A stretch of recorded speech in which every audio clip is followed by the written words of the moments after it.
here's another video for you guys, and tell me what you think in the comments below.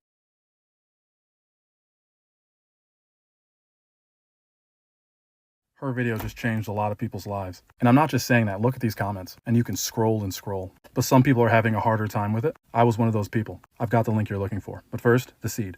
Did you know that if you're trying to love yourself, you already do? If you are trying to love yourself, you already do.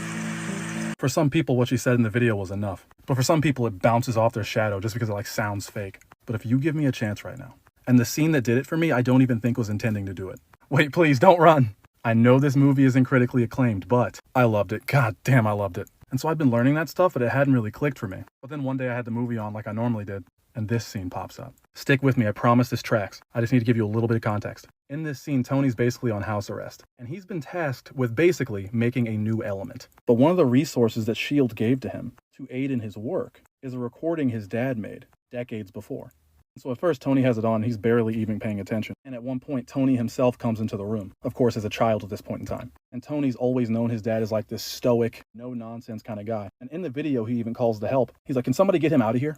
But then he changes. Something flips, and he just goes, Tony, you're too young to understand this right now, so I thought I'd put it on film for you. I built this for you.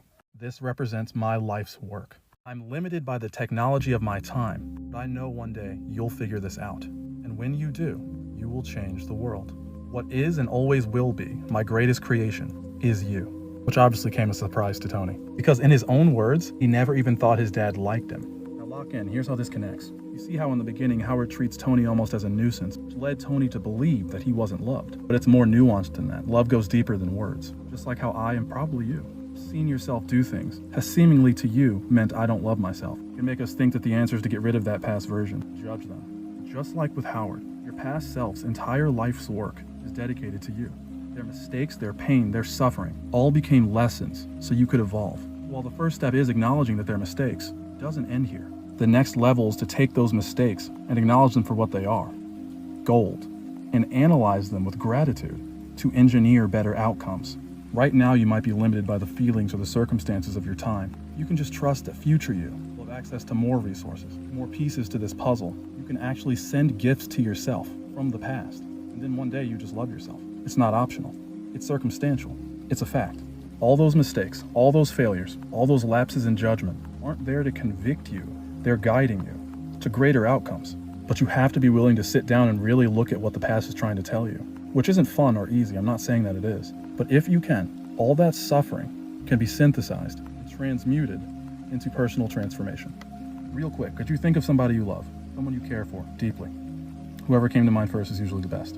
Now think about a happy moment with them. You really care about them, don't you? You really want the best for them. Feel that feeling in your chest that you have for them right now?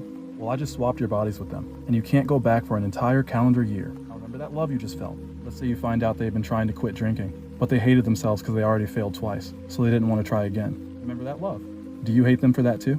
Or are you willing to try again? Mine was my little brother. And if you're anything like me, I'm giving that body back on a 300-day streak. Even if I failed, I don't care. I'm just going to try again. Because I love him and he deserves that. Every time I looked in the mirror and saw him, I'd see somebody I love.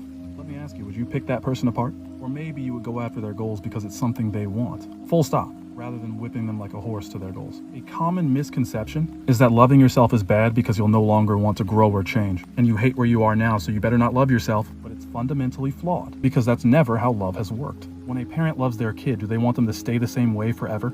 Or do they love them at each of their stages, equally celebrating when they first eat solid food and when they graduate from college? Nope, love is perpetual growth, change, and acceptance at every stage, even if you're just finding out about it now.